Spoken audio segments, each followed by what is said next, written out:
Hello there, Internet. Hello there, YouTube. Welcome back. Apologies for the delay in the stream. I sincerely am going to start streaming every day. That is a promise every day this week. It's going to happen. I'm going to be bored if I don't. Anyway, let's get back in there. We are doing a solo hardcore run of the game X-Men Legends 2. We're playing as Nightcrawler. And we're still on our leveling build. We're coming up on Act 3. What I would argue is the most challenging act. If you don't believe me, consider the fact that our last run was tanked here, partly due to a glitch, a movement-based glitch with an ability, but still something I was familiar with. No attempt to elude the responsibility I had for tanking that run. Anyway, let's get in there. Let's go. And yeah, let's hopefully it doesn't happen again. I don't think it will. Let the games begin. Yes, it's an old game. So. Here we are. I believe we have to talk to someone, Angel and Heather Hudson. We'll chat to both of them just to get it over and done with.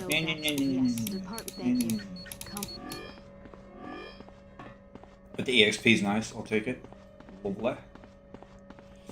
But yeah, I definitely want to do a lot more like, look, it took a lot I don't know, there's a lot of games I like and I could do content for, and like, I feel like maybe if I were to start streaming every day, I should just like space it out, like do like, I don't know, a Warframe day and and a Marvel day or something.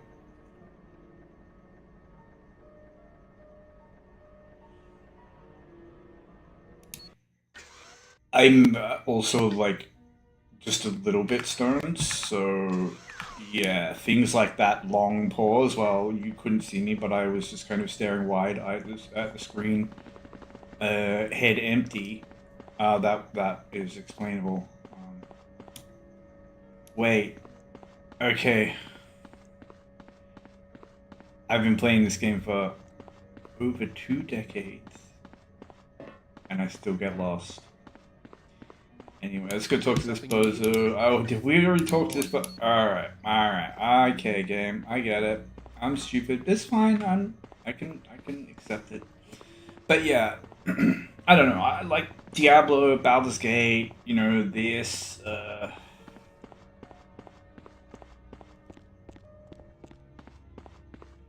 Maybe try some of the Ultimate Alliance games. And the core is by far the more dangerous of the two areas, so I like to get out of the way. Remember to use that recall transmitter beside you if you want me to. And this right. The core is dangerous primarily because there are enemy mobs that can kill you. A lot of CC, stun lock. There are undercloaks, which are extremely difficult to kill. They can genuinely take, like, a group of them can genuinely take, like, a minute or more to just chunk down. And while they're not particularly dangerous in and of themselves, just a really frustrating kind of damage sponge that you have to try to contend with them and chew through them before you push on. So you know you have safe space to retreat to. You want to secure your flanks, as they say. And these are undercooks. But yeah, I mean we chunk them. It's a bit RNG, so you can't always say like, oh well, I just one-shotted them, so they're gonna be fine. That don't mean nothing. And once again, just love the fact that I have a nice AoE to break barrels and boxes because I'm so lazy. That said, I do have a lot of skill points in this ability, and this is costing me a decent amount of EP, so we could do with being just a touch more frugal. And you want to keep the enemies, you don't want to be between enemies and the edge. If they in any way can ledge you, and these guys can. These guys can do a pop-up combo, so we do not want the smoke. Especially after losing a run right here so recently, no. Ain't happening again. Ain't happening again. And I was saying that during that run because I'd lost the Toad run recently. Although I think my revenge run for the Toad run was the Road run, which was extremely painful and slow and grindy, but there was, aside from in the early game, which The early game was so painful, but there weren't moments in that where I was worried about losing. It was more about like, well, no, that's not true, because in fact, as you will hear me say in the video, I keep having these crash outs because everything takes so long, because that's how it forces you to play. Because if you do rush it, you will lose, and was just literally killing me on the inside, because like I would start to do stupid things that I knew were stupid, and I would do them, and I would literally be like, that was stupid, I could have died there, but you know, my sanity is also a resource, and like it's you know, it's not an infinite supply, it's actually running out at this point. So that was how that run hurt me. Traumatizing. I'm still upset about it. Do we want disappearing act? I don't think so. Let's just go ahead and chuck another point in there.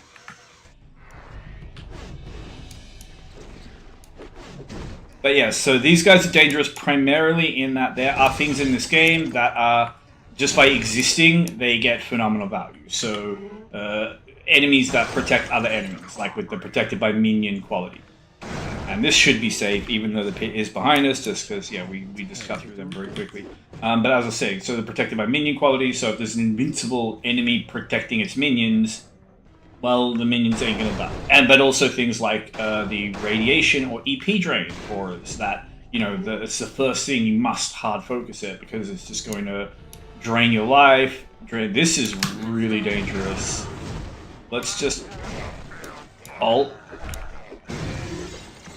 to yeah, deal with that. And see, now here's where the core gets spicy, because we've used 2 ults. And realistically, I can like every step I walk forward now is like I can lose the game next step. Like I'm not going to like on this step, but it can happen unless I have more ult. Unless I just, you know, I get all these barrels, I farm everything, and I make sure I have an ult before the next spot where I could potentially lose. And this is what so much of this game comes down to, just like your ult economy, your EP economy. You know, can you maintain the level of EP or ult drain that your build needs to clear the content without dying. A very different game if you permit yourself to die. Very easy game if you permit yourself to die. Not that hard a game if you don't permit yourself to die, but I feel like if you make it hardcore, there's definitely challenge in it. There's nothing like losing a hardcore run. Like, it just... You should have run away.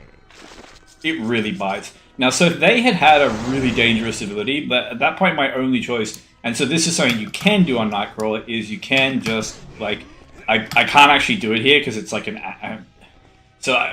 just, you know, trying to be a smartass and explain why, like, I can do whatever I want, and, like, and at the same moment, I'm just like, oh, right, actually, that's a mechanic that prevents me doing whatever I want. But under normal circumstances, this is really dangerous. I don't want to be fighting this guy because I can't even... Alright. Did that say pop-up? I think it did. Yeah, alright.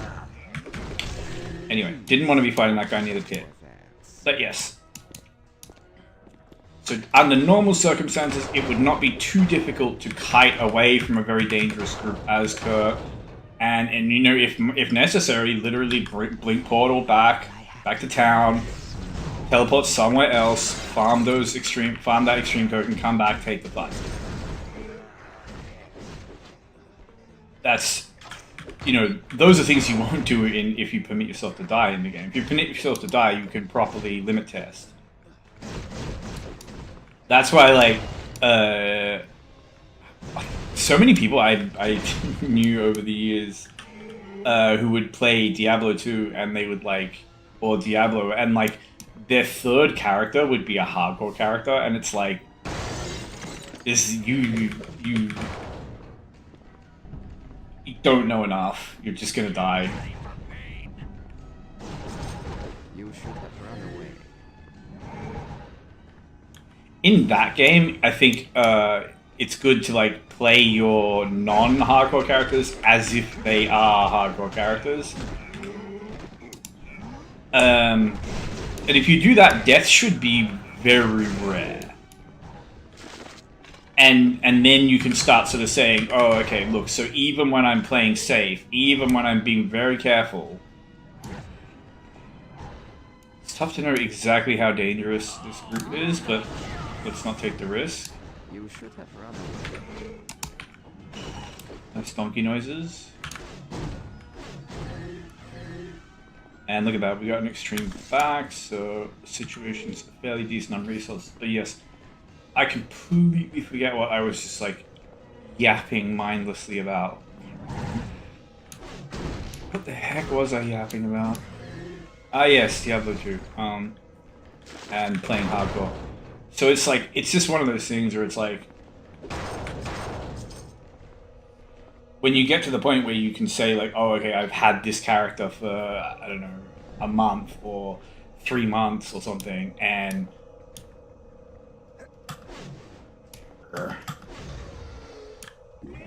nice to be able to just teleport in there and not have to mess around with any sort of derpy parkour. But yes, when you can say, okay, I've had this character for like a month, or like, you know, this character's now like level 90, you know, fully cleared hell, done everything. I've been doing a bit of endgame content with them, like endgame is like NFing, whatever, you know. But that sort of stuff. And you're like, and I know I've died like 3 times with this character and can like remember each of them. And so this is extremely dangerous because normally these guys don't do a lot of damage, but in this instance they will. So we want to split them up if we can. And as you can see, my ult just whiffed on them completely.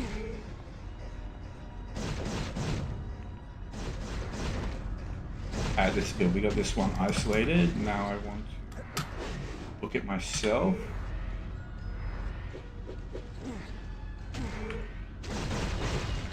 A trespasser. Sorry, I'm genuinely trying to focus because if I do play, like, I'd have to play. It's pretty safe now that there's only one of them.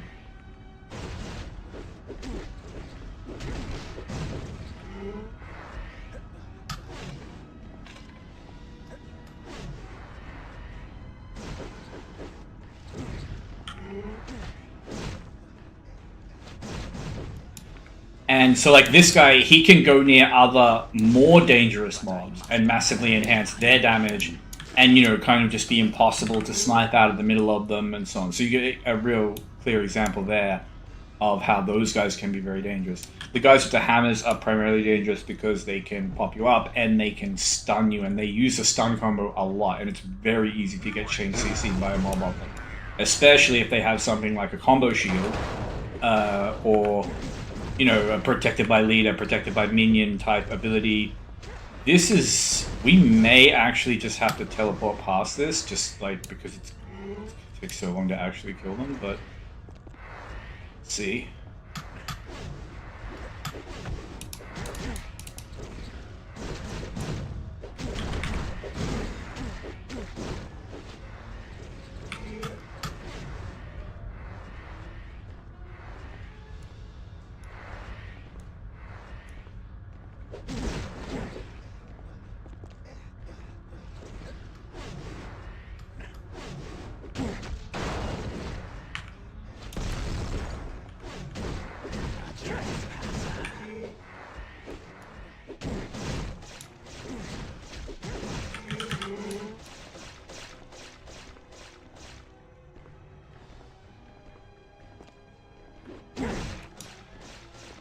Oh, that's good. Okay.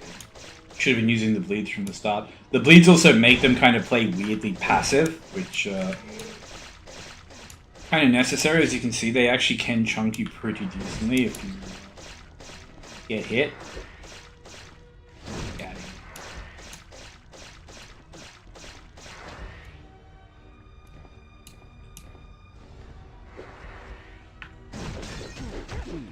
Forgive me for that.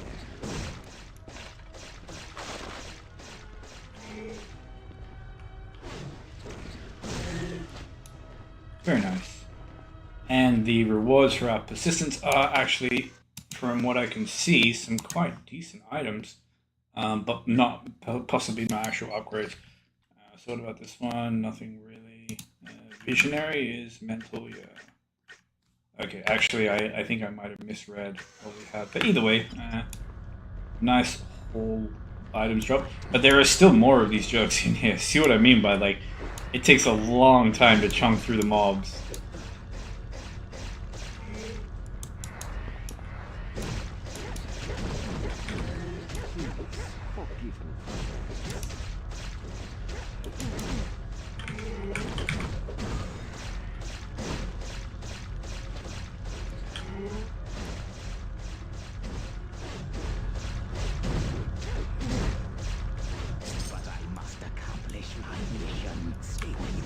The funny thing is, if we had Teleport Frenzy, these guys would not be that big a deal.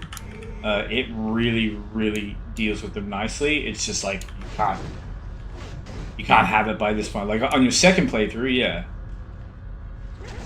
And it comes in very clutch. Amazing, I believe, is,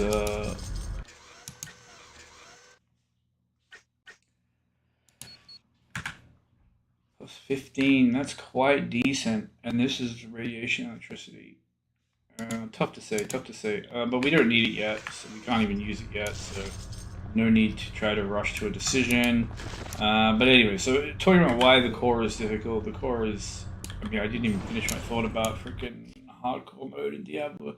Anyway, hardcore mode in games, basically, it's crazy to me when people will, like, play a game and immediately, like, or almost right away start playing it hardcore, and in my experience, like, that will make you stop playing the game, because you're just gonna get, like, you know, it's not gonna go particularly well. Because it's just like, it's human nature. Some things you have to, like, learn by, like, you need that object lesson of, like, oh, okay, I touched the hot thing, I got burned, that sucked, but, like, you know, it won't happen again.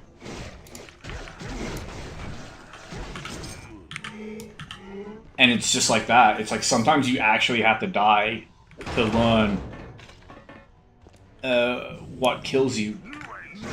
Because you don't even pay it that much attention if you're playing a, you know, a softcore round, especially in a game like this. Because in a game like this, like, death is basically meaningless because you have 4 people, so the only way it can tank a run and force a save is if 4 of you die. If one of you dies at any time, you just can portal back to town, res them instantly. You have abilities that can res them even during boss fights when you can't portal back to town. Multiple abilities of invincibilities. You know, when you're playing as a group, you just have buffs that you can put on each other that, like, you've seen how strong some of the kits in this game are solo. Now imagine them with, like, 3 layers of buffs applied over the top. Those layers of buffs also enable other, like, entirely sort of different builds. Like, they unlock build possibilities, right? You can,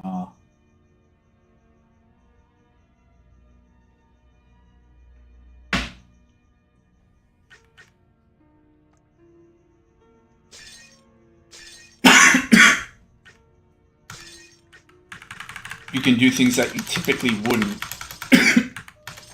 Pardon me.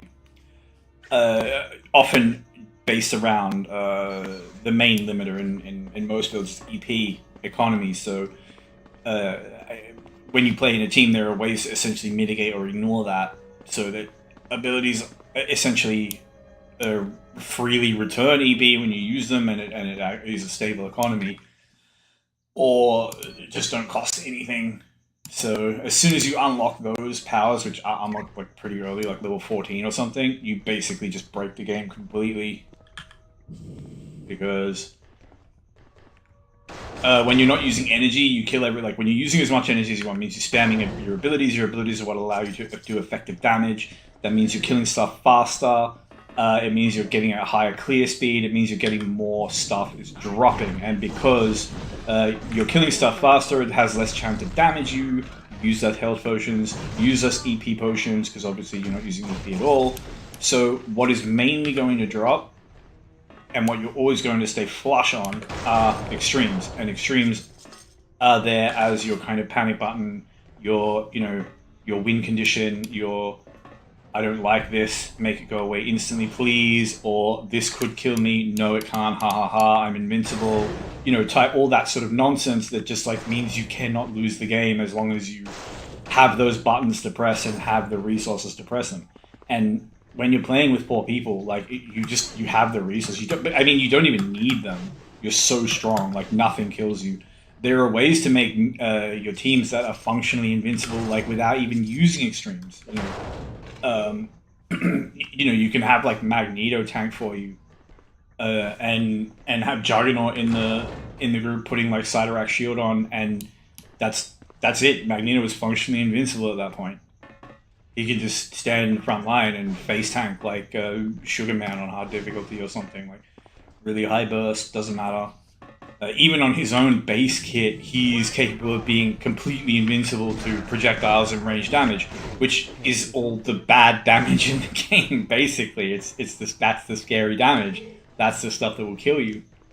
Because you can kite melee. Melee, you just physically walk away from them. You kill them one at a time. You peel the onion. Like,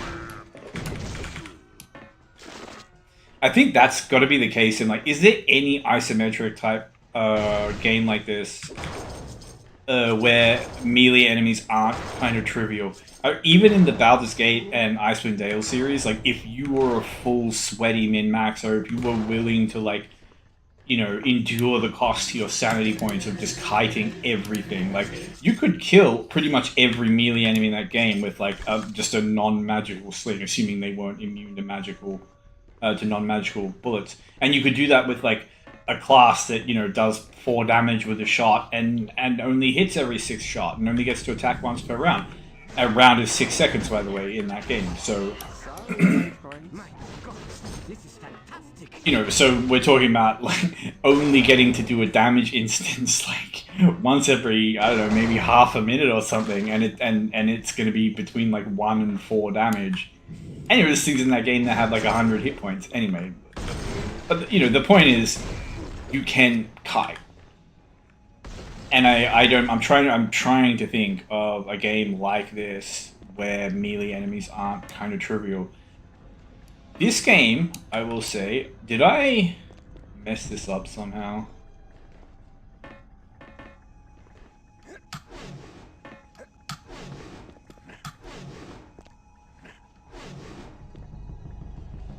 I have 100% messed this up somehow.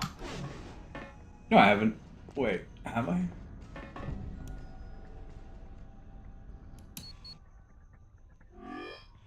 Okay, alright. Here we go.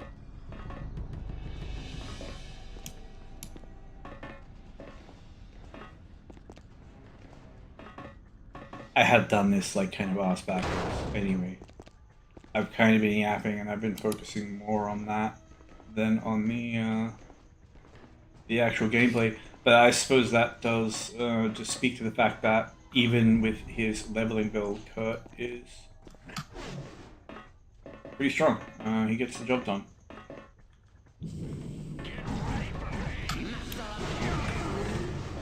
Sometimes I enjoy this too much. And yeah, I just wanted to like nuke them because get me through. Tie all these guys together, maybe. He's dancing.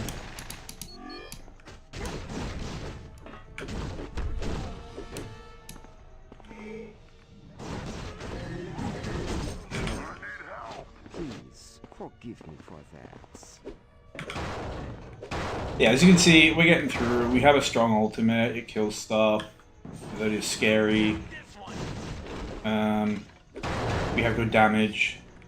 We even have some just like almost like nice utility sort of stuff, like the bleeds, which I had forgotten the bleeds had that effect on the undercloaks. But oh, there it is. Pretty handy. I think the main reason I forget is because the main characters that I like, that I really use bleeds on, are Wolverine and Sabretooth, and there's a something that I kind of really only spam on bosses.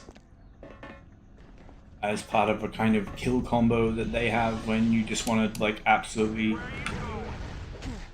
demolish like one single target. And it's one of those combos where it's like the wind up will kill most things. Like most things in this game, even on a normal, you know, even on a hard playthrough and stuff, just they're dead before you can have it fully loaded up. But the way it works is so the way so anything that does DOT in this game seems to get some kind of unintended bonus amplification based on anything that increases your character's animation speed, movement speed. Where anything that says it increases your movement speed, attack speed, increases your animation speed, so don't worry about that. The only exception to that is there's one ability that doesn't increase your movement speed, but it still increases your attack speed and casting animation speed and everything, you know, meaningful. It just doesn't make you move faster. Most of them will also make you move faster. Anyway, if it says, I don't know, that it increases your speed by 20%, now if it's doing it, it makes you do everything faster, I guess it kind of stands to reason that it would make your DOTs tick faster. Kind of makes sense. Because a lot of them aren't really supposed to influence things other than movement speed or other than, you know, attack speed. Yet they influence your ability to spam your abilities, like your casting speed. They influence your melee attack, you know, whatever. They kind of impact everything. So yeah, there's kind of a logic to that, where it's like, oh yeah, okay, well I can see why it would make the DOTs tick faster, but it makes them tick like it. If it says 50%, I'm telling you, your DOTs are ticking a lot more than 50% faster. They'll tick almost like twice as fast.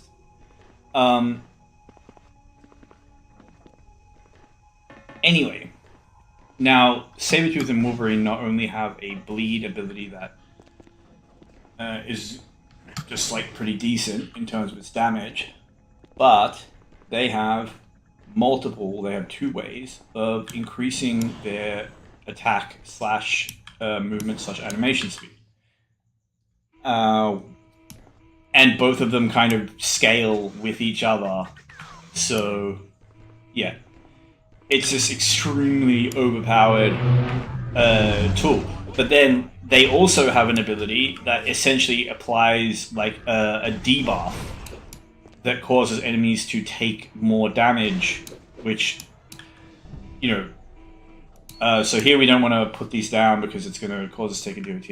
Anyway, anyone who's going to tune into this probably aware of that, probably watched me do another run, but maybe this is your first if you can tune in at some point, so try not to be too cheeky about what I assume. Now, here, very dangerous area, this is why I've kind of stopped babbling about the DOTs, Wolverine, Sabretooth, blah blah blah. Because this is the most dangerous area in the game. This is where my Juggernaut run got ended. These mid-tank things, if you get booped into them, you insta-die. If you fall into them, you insta-die. And there are enemies that can boop you into them, so proceed very, very, very slowly, very carefully through this area. Kite everything back. Fight it somewhere safe. You know. Alright, time for a little exercise. I had a feeling there'd be one. So this is a good little corner to tuck yourself into.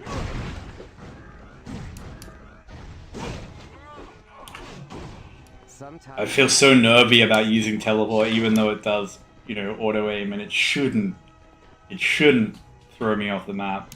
But yeah, what happened in my Juggernaut playthrough was I think I was bull rushing towards someone. He used his pop-up ability, and it kind of like 180 flipped my bull rush and then popped me up in the air. So I essentially charged off the edge, but had been, you know, anyway, it was a little bit derpy, but you know, I'm fully aware that that can happen. I was banking on CCing that guy before he could CC me because, I don't know, I just kind of wanted to end it at that point. You know what I mean? Like sometimes you see the finish line and you put on an extra effort, and sometimes in the corner, thank you. It was a little bit sloppy because that's not the corner I wanted to be in, but it's fine as long as I'm in a corner.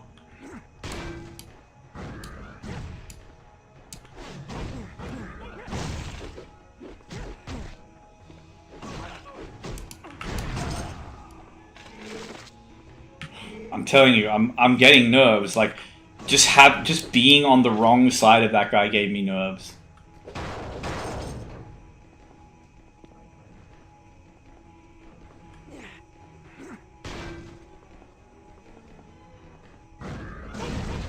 You should have run away. But one thing I will say about both the core and the Infinite Factory is you tend to get really nice loot here. I've had whole runs end where I've still been using rares that I picked up in this area or in the Infinite Factory. But yeah, as you can see, we're not at all worried about the build, about damage. I'm not even putting stat points in at this point. This is a little bit concerning, but let's just... yeah.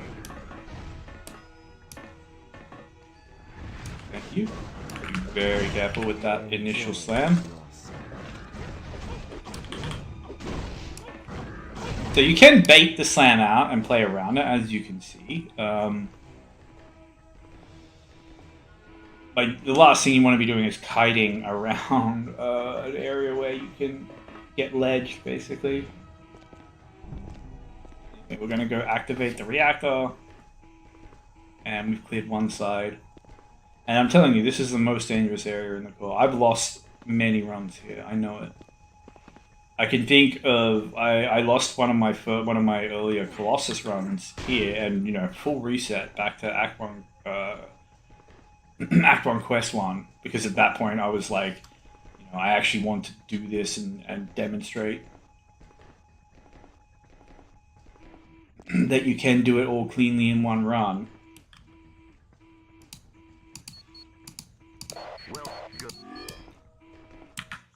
Do our stats now. But yeah, I wanted to demonstrate that I could do it cleanly in one run. Yeah, that's fine. This is just that spare point. Just hold on to that.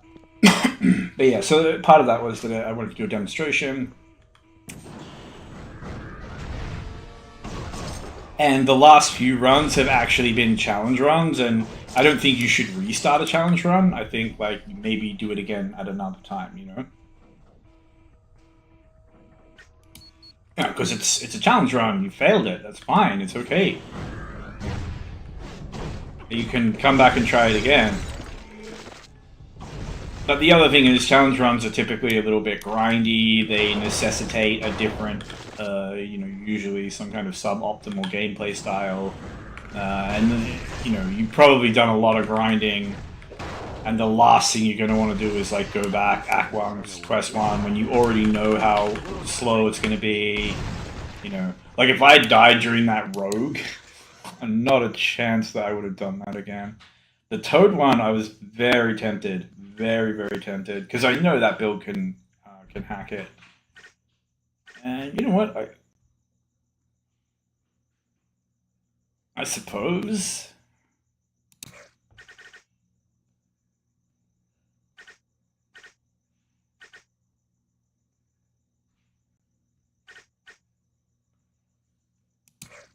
I mean, this whole build is getting to redistribute at some point, so...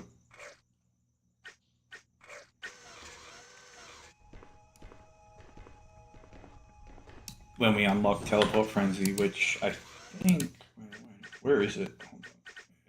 It's level 28, okay. And Sword Whirlwind is his highest sword ability, and the damage is very good, but as you can see, the EP cost is absolutely ridiculous. If you leave it at level 1, it's pretty decent, especially when you're like a bit higher level. It has its uses, but actually ranking it up, especially Kurt. Kurt has no mutant mastery. He has the prayer ability, which can allow him to mitigate the cost of abilities to some extent, but it's like the prayer ability costs a lot of EP to cast, and I don't know. I'm sure one of the people I'm sure one of the people at Raven Software did the numbers on the abilities and the numbers on their viability, particularly buffs.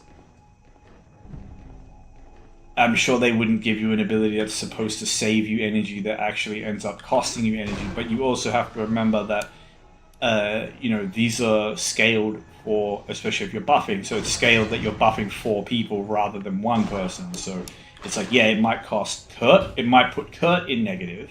It might not actually help Kurt's personal EP economy, but it will potentially massively help his team's EP economy. I don't know. Honestly, I don't even know. But as I said, his ability to mitigate EP cost is very, very mediocre. You can't hang a build around it.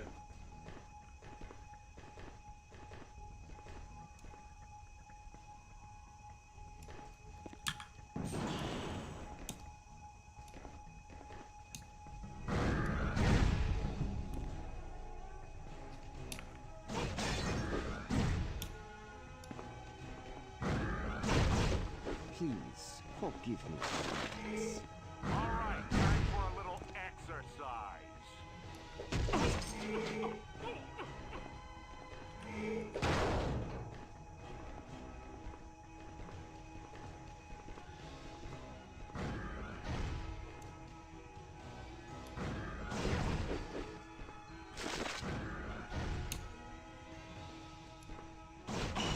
And Nine.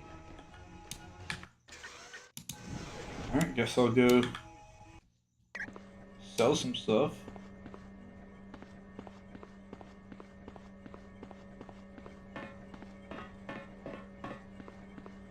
Hold on. I was going to say, don't I have a qualifying exam, but I don't believe I do, so...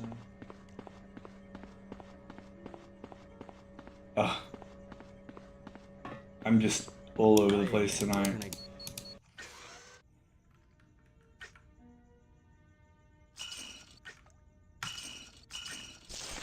There's a lot to choose from, huh?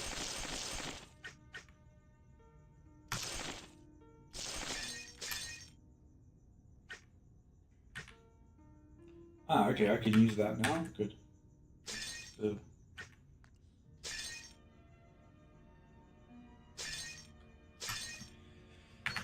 Nice. Straight upgrade on the numbers.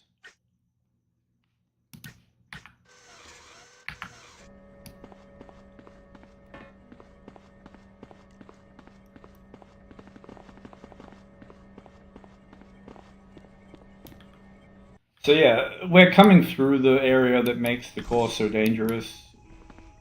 If all goes well, it will be clear very soon.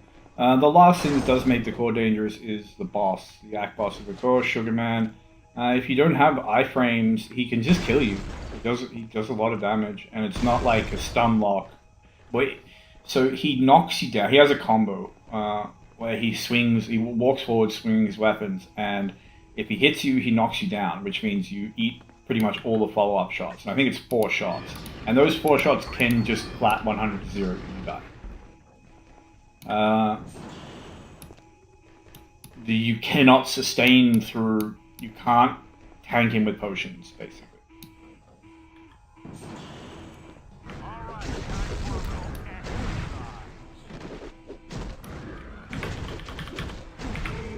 Ugh.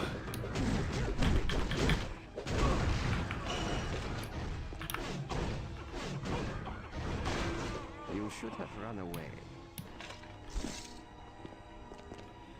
Kurt, I will say, is one of the heroes that really does make radiation damage work quite nicely. And that's on Teleport Frenzy. So you've seen how Teleport Attack works, where you sort of just click on an enemy, teleport over to them, you just bonk them. Teleport Frenzy is a version of that where you just press the button and you just randomly teleport to, I think it's up to 6 enemies depending on the level, and you bonk them all. So 6 for 1 cast at the highest level.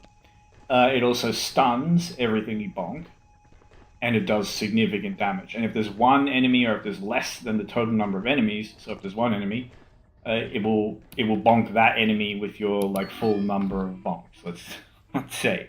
So Good. You need to. like a lot of Kurt's abilities, it can kind of. It's not the best at dealing with really big crowds, and it's much stronger against like individual elites. But it's a decent balance, and the stun makes it quite safe. Stay where you are. And you know, like for example, these two, it's just like you stun them both right there, and then it's easy, you know. But we're gonna try to use the bleeds on these guys. Yeah, that does the number on them. But yeah, see, they have their little invincibility state where they just don't take the damage, but at least we don't have to worry about them pushing into us super aggressively and like crowding us really badly.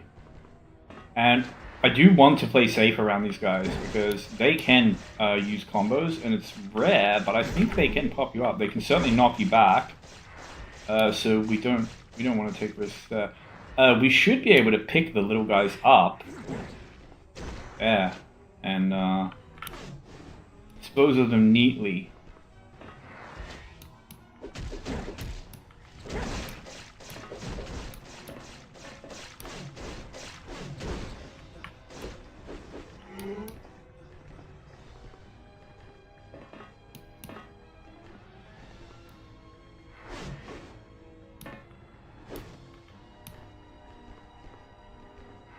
And we just have to be patient.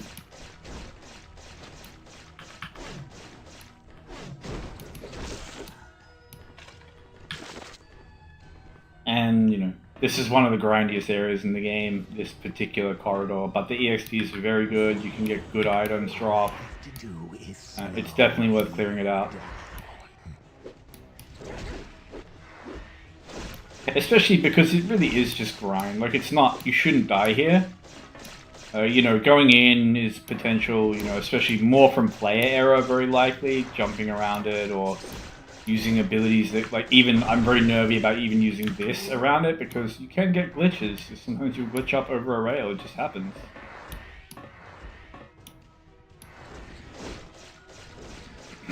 But particularly with the bleeds, this just doesn't feel unsafe at all. I hate the screen shake.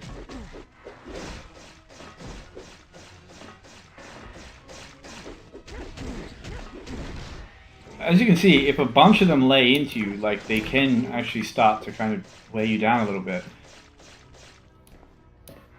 So, you know, if they have enhanced damage auras or something like that, and they're really being aggressive on, you know, corners, and they can potentially kill you, because it's that thing of like, okay, it's dangerous to me, but I can't like kill it.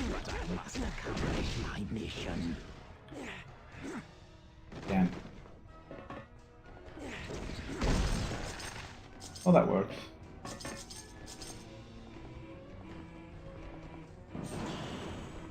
All I have to do is slow. And this guy, Radiation, he's so dangerous.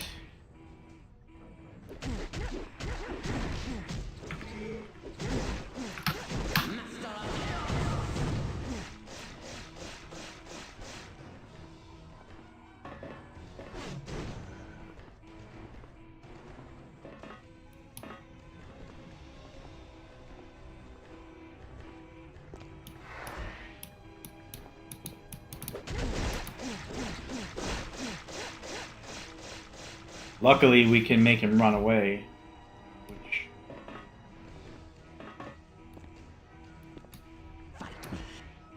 definitely reduces the threat.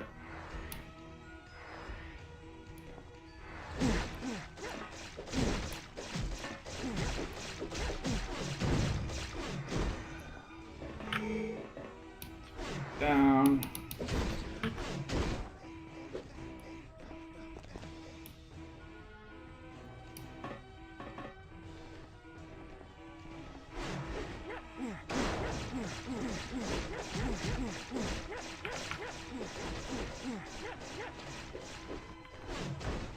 I require more energy. Please, forgive me for that.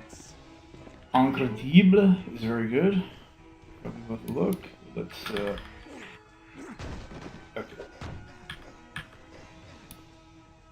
A trespasser.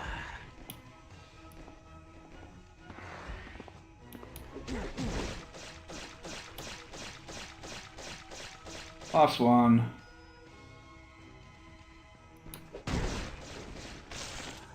Yeah. Done.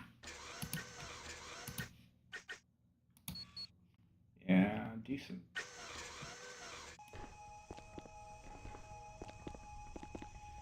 Now, I could go for the homing beacon. I'm genuinely nervous that the game is going to teleport me into the goop, so... You know what? I don't need a homing beacon to finish this. I'm just going to leave it there. I'm fine with that.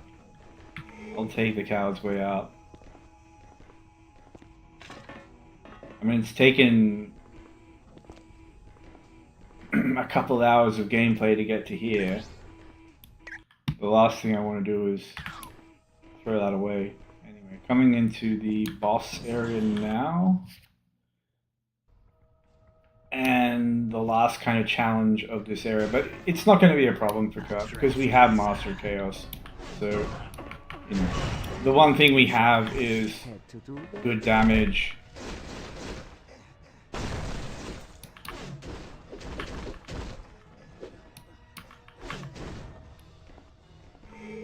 Unfortunately, this area is very grindy. It's full of undercloaks. These guys.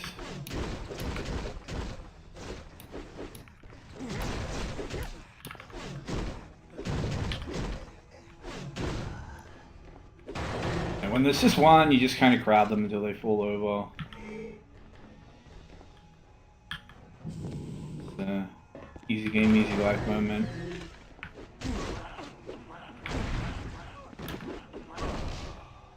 And we don't have to play too safe around them, you know, aside from respecting the burst. Because when there's a big group of them, they can actually do, as you can see, we took a decent amount. You have enhanced damage or something like that on them, you know, it can be lethal, but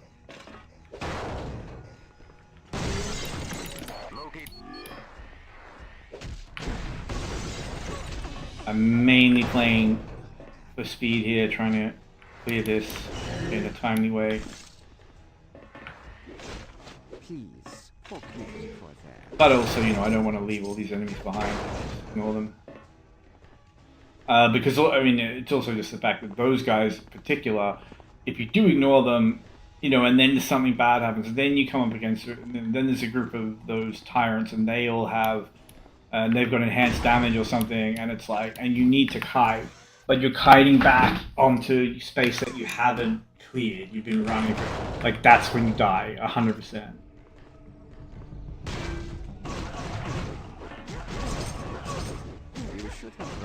And that's why something like that rogue playthrough is so painful, because it's just like, you can kind of take risks as long as you have your ultimate up, because, you know, she can just make herself invincible, so you can kind of fight enemies together and try to take them out in a slightly more optimal way, but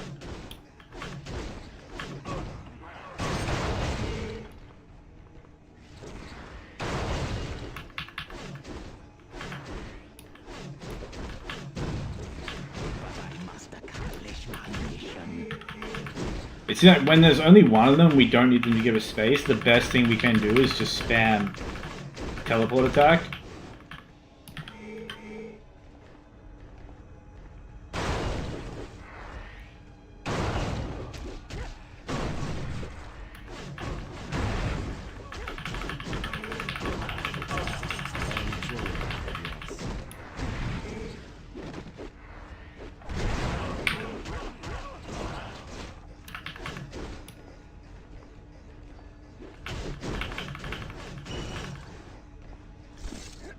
As you can see, that ability is quite spammable, which is nice. I do appreciate that. Maybe a build based around like normal teleport attack would be fun. Because like, I don't know, with a little bit of speed, you know, if you actually have teleport mastery and you actually put points into it,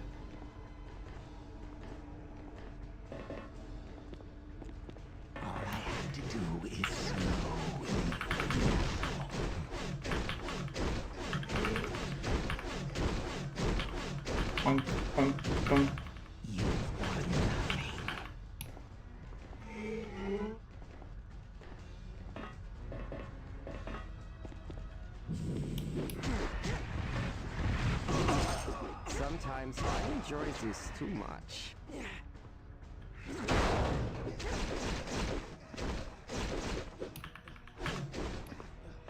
And we want to be careful of that little floor trap.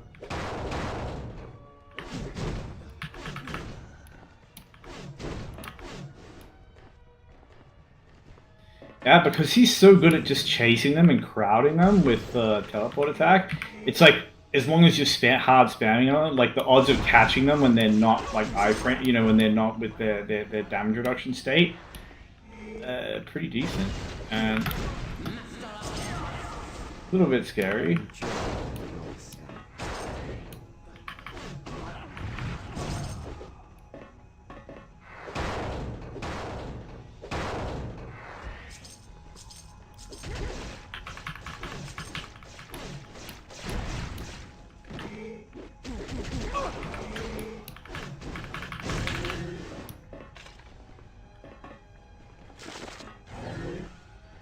Man, it's so frustrating when the enemies don't even want to interact with you, like they just consistently run away.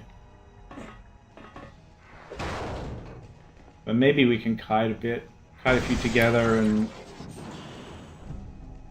drop an ult on them, although I should probably try to save the ult for Sugar Man.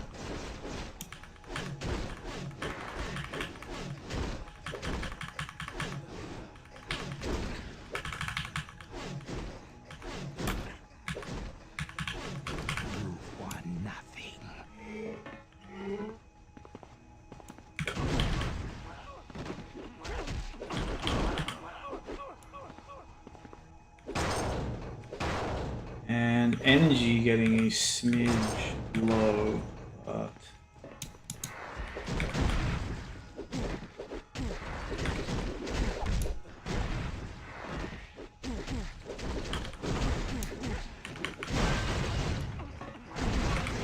You should have run away.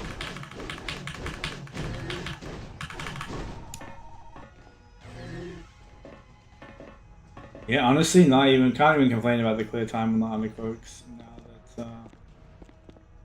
now that we have caught on to that. Just spam the teleport, get rid of them.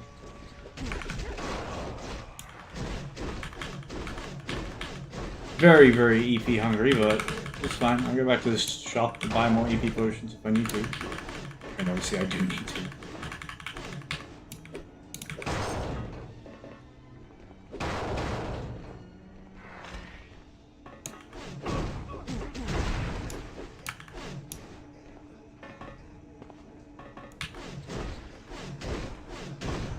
You should have run away. Total time, level time. We could go farm that last little piece of pie, but we're gonna be fine, I promise. I promise.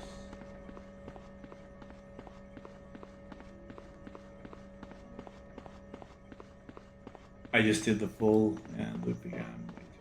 Doing this. Hi again. What can I get you? We'll probably wrap it up at the end of the call. Maybe I'll do a danger mission or two, just to just to make sure we hit an hour's content. I guess I do like to do an hour. I set aside my Guarantee all of it, 100%. Incredible.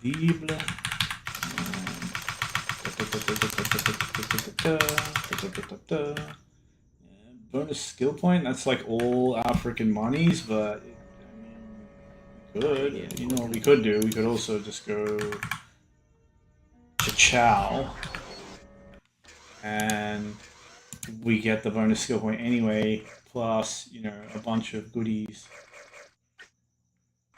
to chuck in here, which is great. Master of Chaos, very, very nice. Always gonna go for that. And yeah, just keep using a bit of that, You don't need to overthink this, it's a leveling build. And let's go kill Sugar Man. You'll see what I mean about him not being too much of a threat. I'll probably walk in there and die, just to prove myself wrong, because I'd love to do that. But yeah, I mean, I still have to go in there, don't I? Wait. That's right. I came through a portal.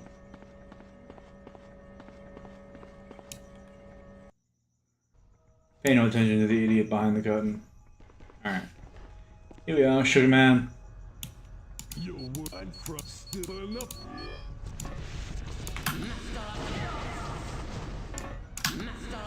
And what did I say about how he wouldn't be a problem?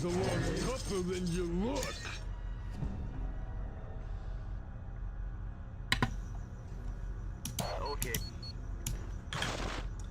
And that's just what boss fights look like as Kurt, now that you have a couple of extreme tokens. And the thing is that everything is multiplicative.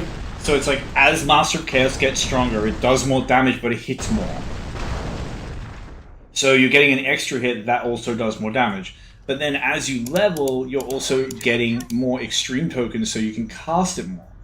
So you're getting into a boss fight in the end, you know, with a Master of Chaos that hits an enemy like 20 freaking times, doing disgusting amount of damage every individual shot, and you can use that 6 times. So they just die, they just fall over.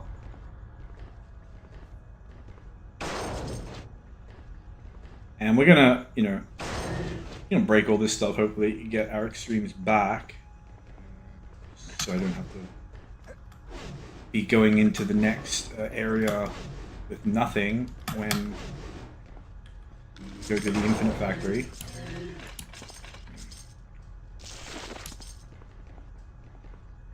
Yeah, that's plenty. So we'll just take a look at the danger missions and, see if I can just quickly do something for the next 5 minutes or so. But there is danger at every time. Alright. Defeat 40 enemies, destroy all barrels. Survive for 3 minutes. It's actually like, nothing that I actually want to do, but I guess we'll do that. 40 enemies, all barrels.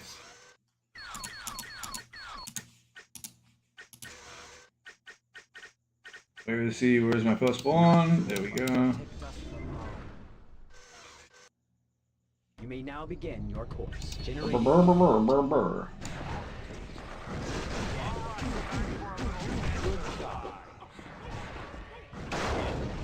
So, mission 1 is to get these barrels. Just kind of ignore the enemies.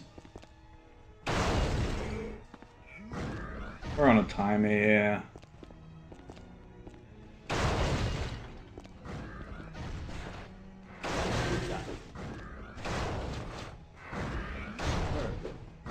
Super.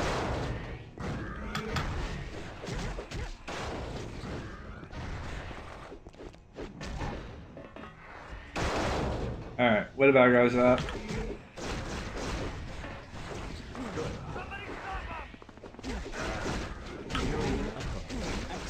Enjoy.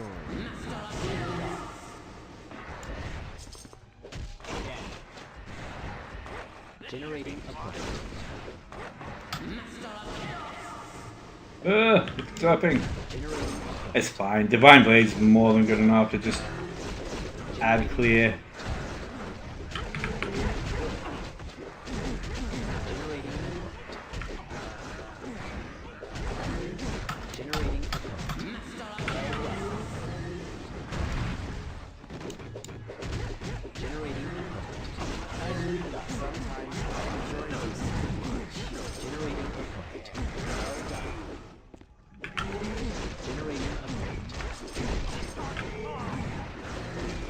Yeah, the more the merrier. Only 4 more.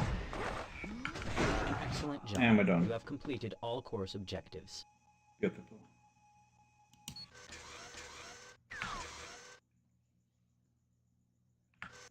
We're not quite at the hour mark, but I can live with it. I can live with it. Anyway, I'm gonna save, and thanks to anyone who checked in. Looks like we didn't get any viewers, but that's fine. That's my fault. We had a couple there, but I stopped. Anyway, we're gonna continue this tomorrow. I might just take a cheeky little screenshot there. I actually quite like that. I'm gonna use that as a thumbnail for tomorrow. Go into the Infinite Factory and continue on with this act. if I push nice and fast, I could get through the Infinite Factory and then possibly go on to do the Magi Temple, but I don't think I can do it. Not unless it's an extra long episode. But we'll see. Extra long episodes are pretty cool. Anyway, to anyone who did, who might check this out at any time, thank you. Thank you for viewing. Take care. She'll catch you on the flip side. Till then.